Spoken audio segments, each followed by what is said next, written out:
Televisa presenta. Creando perfección en la industria de la piratería. Producción Shark. En MP3. Si lo pillo por la calle dice, si lo pillo por la disco dice. Si no le contesto se desespera. Piensa que con otro estoy haciendo lo que él hacía.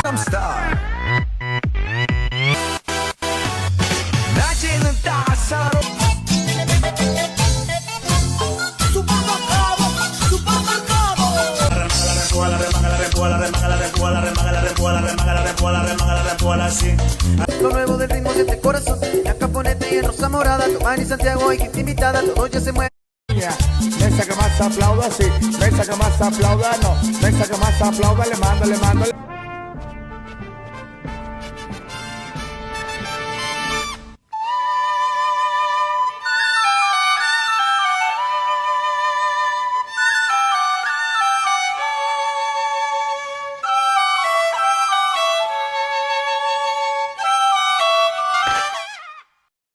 La psicología social ha atravesado transformaciones profundas a lo largo del tiempo, especialmente en respuestas a los contextos históricos, políticos y culturales en los que se desarrolla, desde enfoques clásicos hasta perspectivas críticas y posmodernas.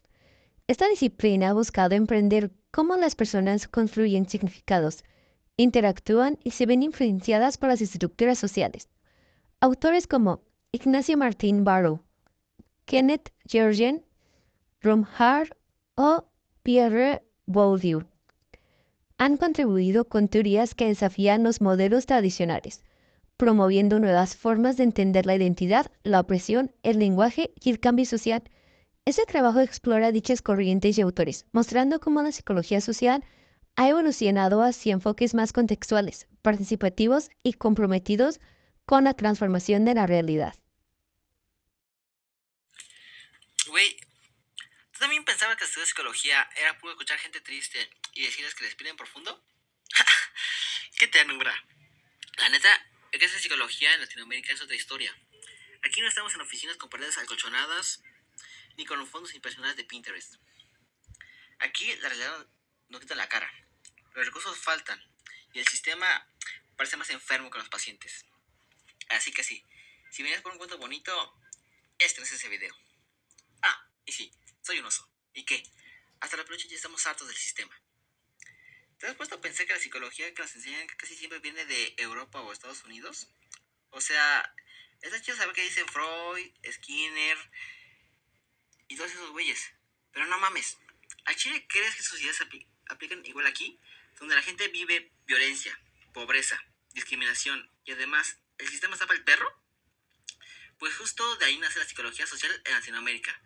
No fue por moda, fue porque nuestras realidades son otras. Aquí no podemos hablar de autoestima sin hablar de hambre, ni de adaptación social sin mencionar que el sistema está diseñado para joder a muchos. Resulta que varios psicólogos latinoamericanos se dieron cuenta de esto hace rato. Dijeron, güey, estas teorías importadas no nos representan. Y no era no más quejarse, sino proponer algo nuevo. Una psicología que entendiera los contextos reales de Latinoamérica. No que solo repitiera los libros gringos.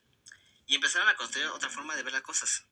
Una que tomara en cuenta lo político, lo social y lo económico. Que no se centrara solo en la forma individual, sino también en lo que le pasa al colectivo. Porque, ¿de qué sirve sanar individualmente si todo tu entorno sigue jodido? Esta psicología se inspiró en movimientos como la pedagogía de Paulo Freire, que decía que la educación debe ser liberadora, o en la teología de la liberación, que buscaba estar del lado del pueblo, y hasta en las ideas marxistas, porque pues el sistema sí tiene mucho que ver. La idea era clara, una psicología crítica, comprometida y transformadora, no una que solo trate los síntomas, sino que cuestione las causas. Y aquí entra un tipazo que lo cambió todo, Ignacio Martín Barrow. Él no solo fue un psicólogo, también fue un sacerdote y militante. Vivió en El Salvador en medio del conflicto armado y vio en carne propia cómo el sistema pisoteaba a la gente. Martín Barrow fue directo. Dijo que la psicología tradicional estaba al servicio del poder. O sea, que en lugar de cuestionar la injusticia, te decía cómo sobrevivir en ella. Y eso al Chile es una mamada. Entonces propuso una nueva visión, la psicología de la liberación. Una que partía del dolor del pueblo, pero no para victimizarlo, sino para acompañarlo, organizarlo y sobre todo transformarlo. Planteó que la psicología debía denunciar las estructuras de violencia, recuperar la memoria histórica de los pueblos y trabajar desde abajo, desde el barrio, la comunidad, el campo, donde sí pasa la vida. Y ojo, no era puro choro, el güey se la rifaba. Investigaba con la gente, no desde un escritorio. Lamentablemente lo mandaron a conocer a Mufasa, pero su legado sigue vivo, porque nos dejó un camino, hacer psicología con el pueblo, no desde el privilegio. Y siguiendo este camino, también surgió la psicología social comunitaria. Esta es otra joyita porque va todavía más allá del arras del suelo. Aquí no se trata de decirle a la comunidad qué hacer, sino de trabajar con ella, escucharla, entenderla y construir juntos soluciones. Se enfoca más en la prevención que en la intervención individual. Es decir, en lugar de esperar que alguien se rompa y venga a la terapia, mejor vas tú a fortalecer el tejido social, a generar redes, a empoderar a la banda. Además, valora los saberes locales. No llega con área de superioridad, sino de humildad. Porque una doña que ha vivido 50 años en una comunidad que probablemente sabe más de lo que necesita saber su gente que cualquier académico. Esta psicología no busca adaptarse al sistema, sino ayudarte a resistir, a organizarte, a transformar tu realidad desde lo colectivo.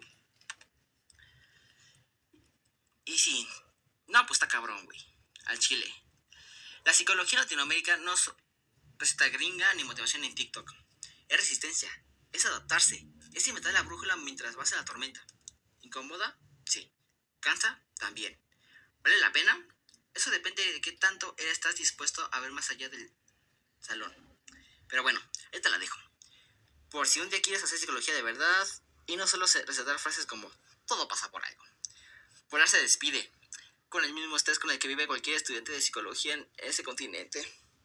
¡Sobres! Hola humanos, hoy les voy a hablar de algo muy interesante que es la psicología postmoderna.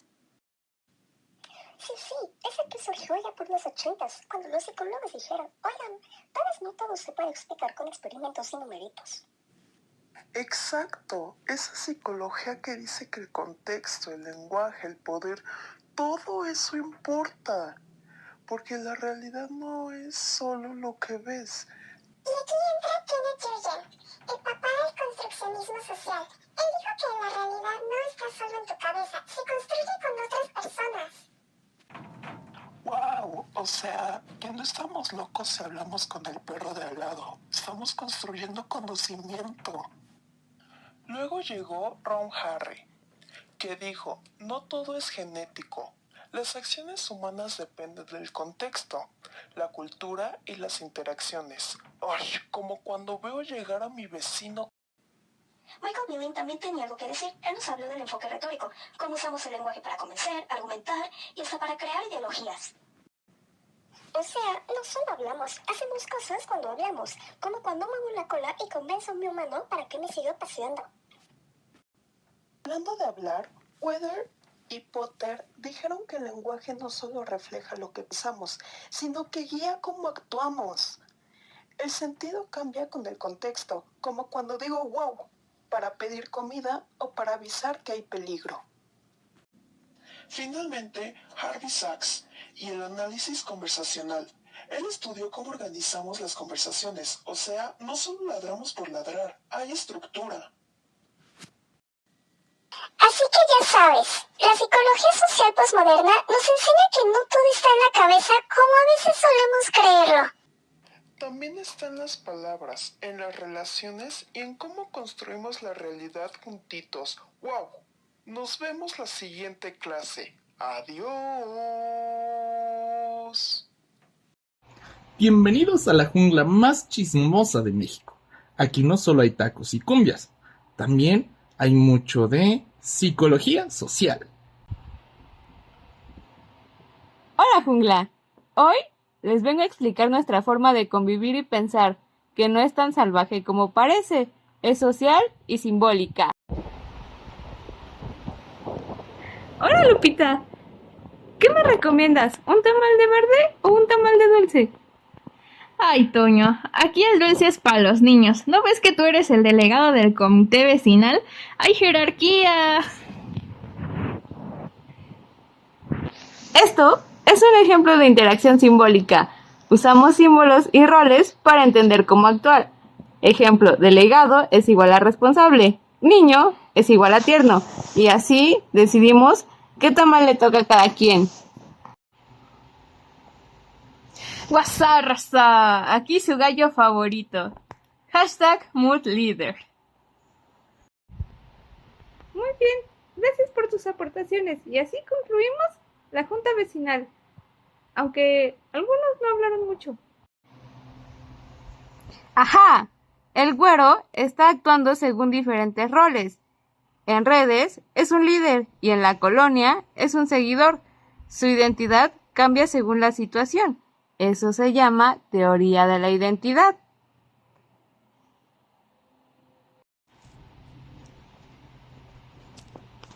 La estructura social es como esta calle. Está llena de reglas, normas y símbolos que nos dicen cómo actuar y cómo movernos en ellas.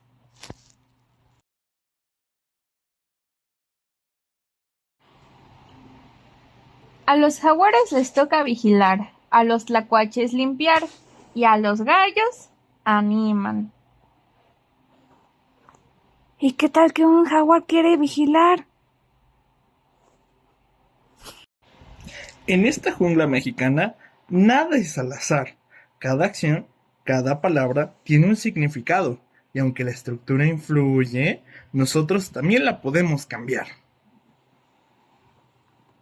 Así que, ya sabes, cuando vayas a comprar un tamal o vayas a hacer un video, estás haciendo psicología social sin darte cuenta.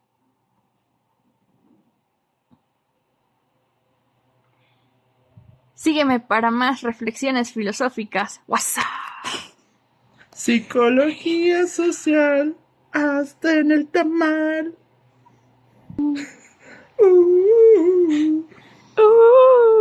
Psicología social, hasta en el tamal. Ahora damos paso a la sociología figurativa de Norbert Elias. Para empezar, se dice que la teoría de la figuración de Norbert Elias logra la articulación entre lo social y lo individual, o lo que es lo mismo, hacer esa articulación entre estructuras sociales y la subjetividad misma.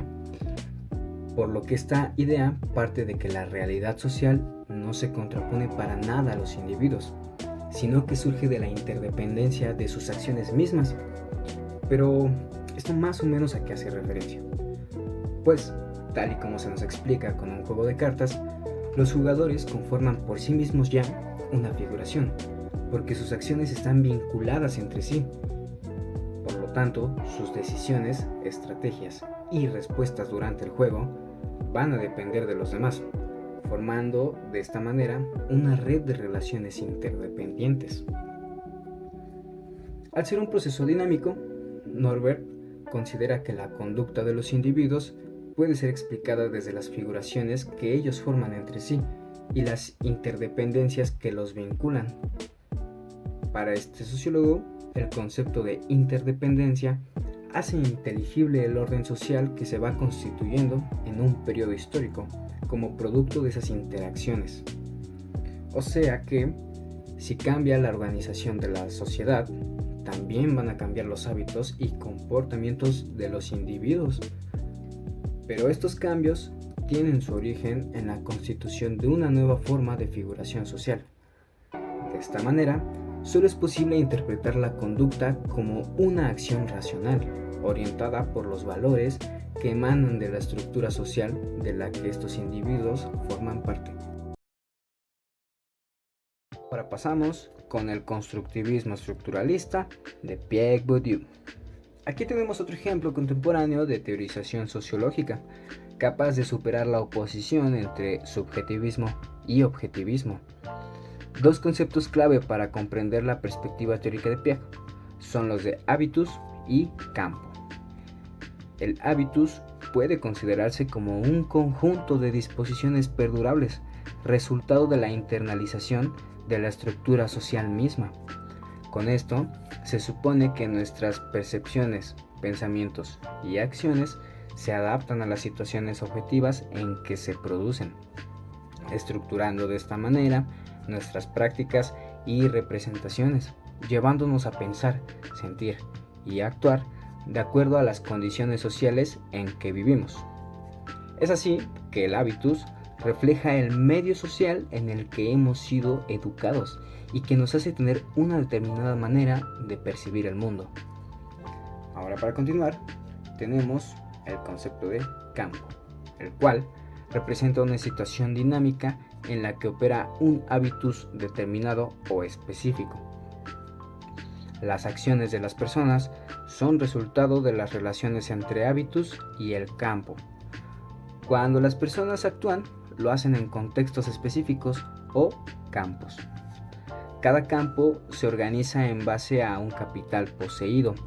Piaget distingue entre diferentes tipos de capital, entre ellos el capital económico, el cual hace referencia a posición y bienes materiales. Después tenemos el capital cultural, que se refiere a conocimiento adquirido en sistemas educativos. Y por último, tenemos el capital simbólico, el cual hace referencia a prestigio y honor. En cada campo se dan luchas de poder por la distribución de un capital específico de ese campo, lo cual lleva a diferencias y antagonismos entre los agentes y grupos sociales, generando de esta manera tensiones y estableciendo separaciones entre grupos, unas clases sociales y otras, y en función no solo del capital, sino también del poder de definición de las prácticas adecuadas a cada campo. Hola y bienvenidos a una transmisión más de Psicología Social. El día de hoy seguiremos hablando como desde el mismo momento en que las ciencias sociales comienzan a adquirir una identidad diferenciada de la filosofía. Este desarrollo se ve marcado por una tensión entre dos concepciones epistemológicas opuestas. Por un lado tenemos al positivismo, que se asentaba sobre la idea de que existe un método común a todas las ciencias. Y del otro lado tenemos a la tradición idealista, la cual mencionaba que se defendía la especificidad del objeto de estudio de una ciencia social y se reclamaba una concepción epistemológica y metodológica propia. Durante este periodo en el que la filosofía de la ciencia estuvo dominada por el positivismo, la psicología social psicológica se inclinó mayoritariamente por el modelo científico natural. Bajo la influencia de la escuela de la Gestalt y del neoconductismo, se aceptó sin mucho recelo el modelo de ciencia impuesto por el positivismo y el empirismo lógico. La investigación hipotético-deductiva encaminada a la comprobación experimental de hipótesis se convirtió en el rango esencial de una psicología social cada vez más parecida a la psicología experimental, una postura que siempre ha estado en medio de mucha crítica. Este periodo de tiempo entre debates sobre la postura experimental de la psicología social es reconocida como la crisis de la psicología social. Las primeras críticas se fundamentaban bajo la falta de validez interna de esta metodología, pero más tarde se puso en duda la legitimidad de la propia investigación experimental como método de estudio dentro de la psicología social. Después de todo, ¿cómo podemos confiar en resultados clínicos que no se pueden replicar en la vida real? La artificialidad de la situación experimental con la muestra, los investigadores y estímulos son cosas que no se pueden ver en la población y cosas que no se pueden generalizar. Asimismo, se dijo que la psicología social experimental pecaba solo de enfocarse en fenómenos que podían ser abordados experimentalmente, ignorando lo demás. Gerger mencionaba que no hay ninguna forma privilegiada de acceso a la realidad. Desde su postura, sus investigaciones deductivas describían la realidad sin ser tan ineficientes como la postura experimental. Sin embargo, aun con esas críticas, la postura experimental siguió siendo mayormente elegida por los investigadores inspirados en la psicología social europea.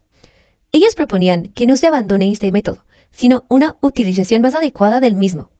Como Tanger y Deuys, por ejemplo, con sus experimentos no buscaban representar la realidad social, sino construir una teoría sobre la realidad social. Usar la realidad social como base y luego explicar algo macro. Según Deuys, la situación experimental no puede aspirar a abarcar toda la complejidad de un entorno social, sino que se debe buscar la articulación de procesos individuales y colectivos que se vean representados en un entorno social.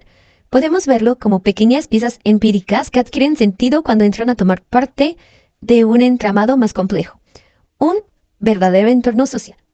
De esta forma, este modelo cobra sentido en forma cumulativa, mediante la integración de precedentes que cobran sentido y se nutren en forma colectiva. Una investigación ayuda, nutre y da pauta a más y más, lo que la larga como conjunto puede explicar de una manera más precisa la realidad social. Y bueno, eso es todo por el capítulo del día de hoy. Que la psicología social actual no puede entenderse sin considerar las críticas y aportes que han ampliado sus horizontes más allá de lo experimental y cuantitativo. Desde la psicología de la liberación de Martin Barrow hasta las propuestas postmodernas de Gergen, Hart o Vigin, se han puesto en evidencia que la realidad, la identidad y el conocimiento no son estáticos ni universales, sino construcciones sociales sujetas al cambio. Además, enfoques como la psicología social comunitaria y las teorías sociológicas contemporáneas, como la estructuración de Gildens o el construccionismo de Bourdieu, refuerzan la importancia de analizar las dinámicas de poder, la participación y las estructuras sociales en la vida cotidiana. Estos marcos teóricos y metodológicos nos invitan a repensar el papel de la psicología social como una disciplina comprometida, no solo con el conocimiento, sino también con la justicia y la transformación social.